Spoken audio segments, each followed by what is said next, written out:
ಲೂಕರ ಶುಭ ಸಂದೇಶ 11ನೇ ಅಧ್ಯಾಯ 5-13. ಮತ್ತು ಅವರಿಗೆ ಹೇಳಿದ್ದೇನೆಂದರೆ, ನಿಮ್ಮಲ್ಲಿ ಒಬ್ಬನಿಗೆ ಸ್ನೇಹಿತನಿದ್ದಾನೆ ಎಂದು ಹೇಳೋಣ. ಅವನು ಸರುಹೊತ್ತಿನಲ್ಲಿ ಆ ಸ್ನೇಹಿತನ ಬಳಿಗೆ ಹೋಗಿ, ಸ್ನೇಹಿತನೇ, ನನಗೆ 3 ರೊಟ್ಟಿಗಳನ್ನು ಕಡವಾಗಿ ಕೊಡು. ನನ್ನ ಸ್ನೇಹಿತರಲ್ಲಿ ಒಬ್ಬನು ಎಲ್ಲಿಗೋ ಪ್ರಯಾಣವಾಗಿ ನನ್ನ ಬಳಿಗೆ ಬಂದಿದ್ದಾನೆ.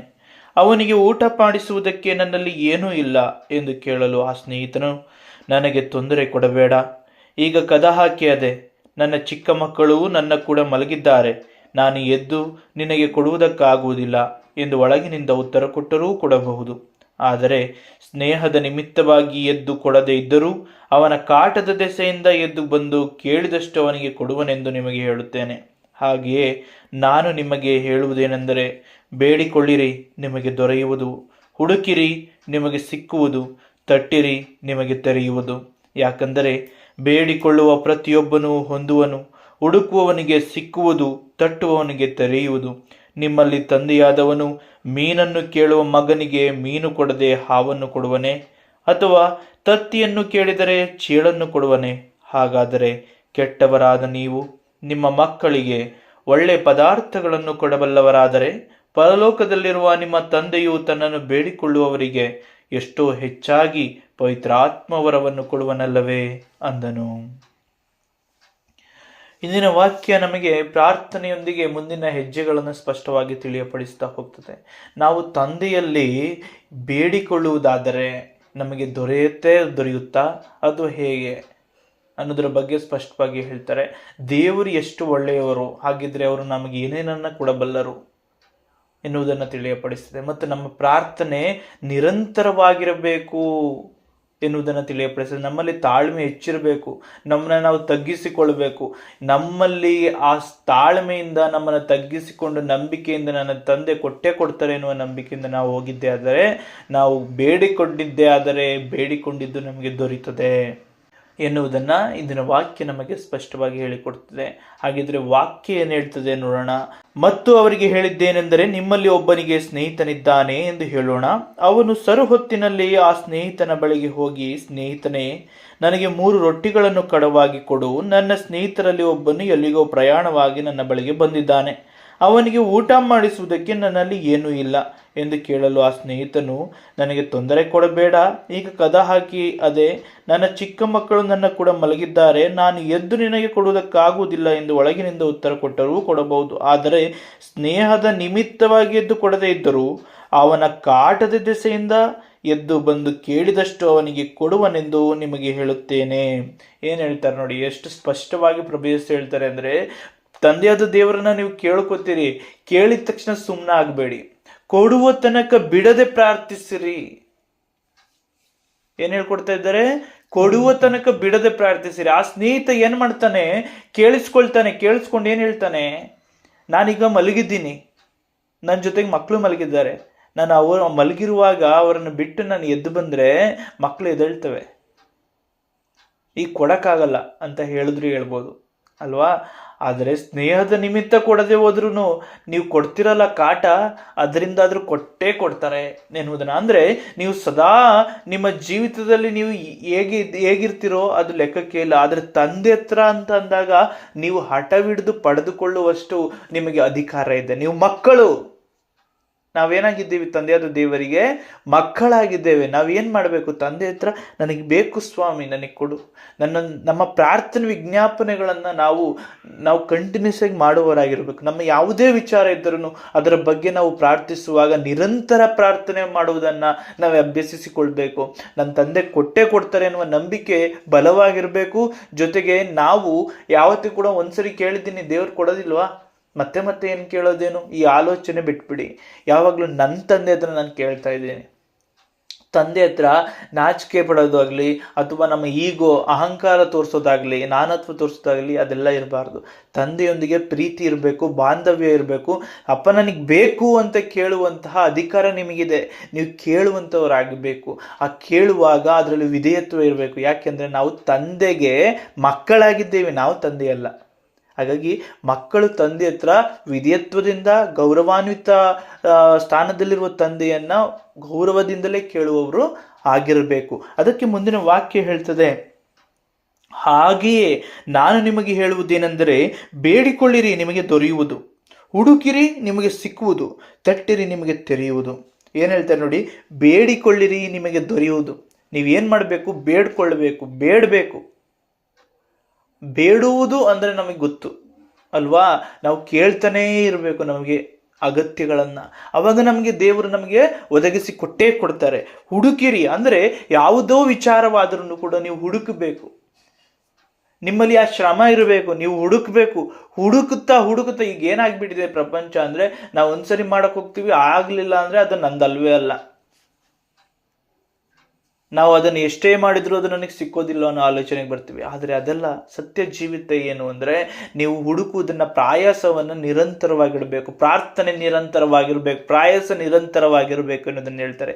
ಆಧ್ಯಾತ್ಮಿಕವಾಗಿ ನೋಡಿದಾಗ ನಮ್ಮ ಜೀವಿತದಲ್ಲಿ ನಾವು ಆಧ್ಯಾತ್ಮಿಕ ಪ್ರಾರ್ಥನೆಗಳು ಎಷ್ಟು ಬಲವಾಗಿ ನಾವು ಮಾಡ್ತಲೇ ಇರ್ತೀವೋ ಅಷ್ಟು ನಾವು ಬಲಗೊಳ್ತೀವಿ. ಒಂದು. ಎರಡನೇದು, ನಾವು ಹುಡುಕುವಾಗ ದೇವರನ್ನೇ ಹುಡುಕುತ್ತಾ ಹೋದರೆ ದೇವರ ಕಾರ್ಯ, ದೇವರ ಒಂದು ಪ್ರೀತಿ ಹೇಗಿದೆ, ದೇವರ ಒಂದು ಆಲೋಚನೆ ಎಂಥದ್ದು, ದೇವರು ಏನನ್ನ ಮೆಚ್ಚುತ್ತಾರೆ, ಹೀಗೆ ಹುಡುಕುತ್ತಾ ಹೋದರೆ ನಾವು ಪರಿಪೂರ್ಣವಾಗಿ ದೇವರ ವಿಚಾರದಲ್ಲಿ ಜ್ಞಾನವಂತರಾಗೋದಕ್ಕೆ ಸಾಧ್ಯವಾಗ್ತದೆ. ಮತ್ತೆ ತಟ್ಟಿರಿ ತೆರೆಯುವುದು ಅಂದರೆ, ನಾನು ನಿತ್ಯ ಜೀವನ ಹೊಂದಬೇಕೆಂಬುದಾಗಿ ನನ್ನ ಜೀವಿತದ ಪ್ರತಿ ಹೆಜ್ಜೆಯ ಮುಖಾಂತರವಾಗಿ, ಪ್ರತಿ ಕ್ಷಣಗಳನ್ನು ನಾನು ಕರ್ತರ ಒಂದು ಮಾತಿನಂತೆ ನಡೆಯುವುದರ ಮುಖಾಂತರವಾಗಿ ಆ ಪರಲೋಕ ಸಾಮ್ರಾಜ್ಯದ ಬಾಗಿಲನ್ನು ತಟ್ಟುತ್ತಲೇ ಇದ್ದರೆ ನನಗೆ ಮುಂದೊಂದು ದಿನ ಆ ತಟ್ಟಿದ ಬಾಗಿಲು ತೆರೆಯಲ್ಪಟ್ಟೆ ಪಡ್ತದೆ ಎನ್ನುವುದನ್ನು ವಾಕ್ಯ ಹೇಳಿಕೊಡ್ತದೆ. ಹಾಗಾಗಿ ಈ ಮೂರು ವಿಚಾರಗಳು ಅತಿ ಬಲಿಷ್ಠತೆಯನ್ನು ನಮಗೆ ನೀಡುತ್ತದೆ. ಒಂದು, ನಿರಂತರ ಪ್ರಾರ್ಥನೆ. ಎರಡನೆಯದು, ನಿರಂತರವಾಗಿ ಕರ್ತನ ಮೆಚ್ಚಿಸುವುದಕ್ಕೋಸ್ಕರ ನಮ್ಮ ಹೋರಾಟ. ಮೂರನೆಯದಾಗಿ, ನಾನು ಪ್ರತಿ ಕಾರ್ಯವು ನನ್ನ ಜೀವಿತದಲ್ಲಿ ತೆಗೆದುಕೊಳ್ಳುವ ನಿರ್ಧಾರ, ಆಲೋಚನೆ, ಪ್ರತಿ ಕಾರ್ಯ, ಪ್ರತಿ ಚಿಂತನೆ, ಪ್ರತಿ ನೋಟ, ಕೇಳುವಿಕೆ, ಪ್ರತಿ ವಿಚಾರದಲ್ಲೂ ಕೂಡ ನಾನು ನಿತ್ಯ ಜೀವಕ್ಕಾಗಿ, ಪರಲೋಕದ ವಿಚಾರಕ್ಕಾಗಿ ಕಾರ್ಯ ಮಾಡುವವನಾಗಬೇಕು. ಅದರ ಮುಖಾಂತರವಾಗಿ ನಾವು ತಟ್ಟುತ್ತಾ ಹೋದರೆ ಬಾಗಿಲಲ್ಲಿ ನಾವು ಮುಂದೊಂದು ದಿನ ನಮಗೆ ನಿತ್ಯ ಜೀವದ ಬಾಗಿಲು ತೆರೆಯಲ್ಪಟ್ಟೆ ಪಡ್ತದೆ ಎನ್ನುವಂಥದ್ದು ಇಂದಿನ ವಾಕ್ಯದ ಒಂದು ಅದ್ಭುತ ಸಾರಾಂಶವನ್ನು ತಿಳಿಯಪಡಿಸ್ತದೆ. ಮುಂದಿನ ವಾಕ್ಯ ಹೇಳ್ತದೆ, ಯಾಕಂದರೆ ಬೇಡಿಕೊಳ್ಳುವ ಪ್ರತಿಯೊಬ್ಬನು ಹೊಂದುವನು, ಹುಡುಕುವವನಿಗೆ ಸಿಕ್ಕುವುದು, ತಟ್ಟುವವನಿಗೆ ತೆರೆಯುವುದು. ನಿಮ್ಮಲ್ಲಿ ತಂದೆಯಾದವನು ಮೀನನ್ನು ಕೇಳುವ ಮಗನಿಗೆ ಮೀನು ಕೊಡದೆ ಹಾವನ್ನು ಕೊಡುವನೇ? ಅಥವಾ ತತ್ತಿಯನ್ನು ಕೇಳಿದರೆ ಚೇಳನ್ನು ಕೊಡುವನೇ? ಹಾಗಾದರೆ ಕೆಟ್ಟವರಾದ ನೀವು ನಿಮ್ಮ ಮಕ್ಕಳಿಗೆ ಒಳ್ಳೆಯ ಪದಾರ್ಥಗಳನ್ನು ಕೊಡಬಲ್ಲವರಾದರೆ ಪರಲೋಕದಲ್ಲಿರುವ ನಿಮ್ಮ ತಂದೆಯು ತನ್ನನ್ನು ಬೇಡಿಕೊಳ್ಳುವವರಿಗೆ ಎಷ್ಟು ಹೆಚ್ಚಾಗಿ ಪವಿತ್ರಾತ್ಮ ವರವನ್ನು ಕೊಡುವನಲ್ಲವೇ ಅಂದನು. ಗೊತ್ತಾಗ್ತಿದ್ಯಾ ಏನನ್ನ ಬೇಡ್ಕೋಬೇಕು ಅಂತ? ಪವಿತ್ರ ಆತ್ಮರ ವರಗಳನ್ನು ನಾವು ಕೇಳ್ಕೊಳ್ಬೇಕು. ಪ್ರಭು ಯೇಸು ಹೇಳು ಯಾವ ವಿಚಾರದಲ್ಲೂ ಕೂಡ ಲೌಕಿಕತೆ ಇರೋದಿಲ್ಲ. ಇದು ಸ್ಪಷ್ಟವಾಗಿ ಫಸ್ಟ್ ಮನಸ್ಸಿನಲ್ಲಿ ಇಟ್ಕೊಳ್ಬೇಕು. ನಾನು ಯಾವಾಗಲೂ ಲೋಕದ ಆಶಯಗಳಿಗಾಗಿ, ಲೋಕದಲ್ಲಿ ಏನೋ ಬಯಸುವುದಕ್ಕಾಗಿ, ಲೋಕದಲ್ಲಿ ಏನೋ ಪಡೆಯುವುದಕ್ಕಾಗಿ, ಈ ಲೋಕದ ವಿಚಾರವನ್ನು ಬಿಟ್ಟು ಆಧ್ಯಾತ್ಮಿಕವಾದ ಆಲೋಚನೆಯೊಂದಿಗೆ ನಾವು ವಾಕ್ಯವನ್ನು ಓದಿದಾಗ ಸತ್ಯಾಂಶಗಳು ನಮಗೆ ಸ್ಪಷ್ಟವಾಗಿ ತಿಳಿಯಲ್ಪಡ್ತದೆ. ಇಲ್ಲಿ ನೋಡಿ, ಕೊನೆಯ ವಾಕ್ಯ ಹೇಳ್ತದೆ, ಪವಿತ್ರಾತ್ಮ ವರವು ಕೊಡುವನಲ್ಲವೇ? ಯಾವುದನ್ನ ಕೊಡ್ತಾರೆ? ಪವಿತ್ರಾತ್ಮ ವರವನ್ನ. ಅಂದರೆ ನಾವು ಸ್ಪಷ್ಟವಾಗಿ ತಿಳ್ಕೊಳ್ಳಿ, ನಾನು ಏನನ್ನ ಬೇಡಬೇಕು? ಪವಿತ್ರಾತ್ಮರನ್ನ. ಯಾಕೆ? ನಿಮಗಾಗಿ ನಾನು ಸಹಾಯಕ ದೂತನನ್ನು ಕಳಿಸಿಕೊಡ್ತೇನೆ.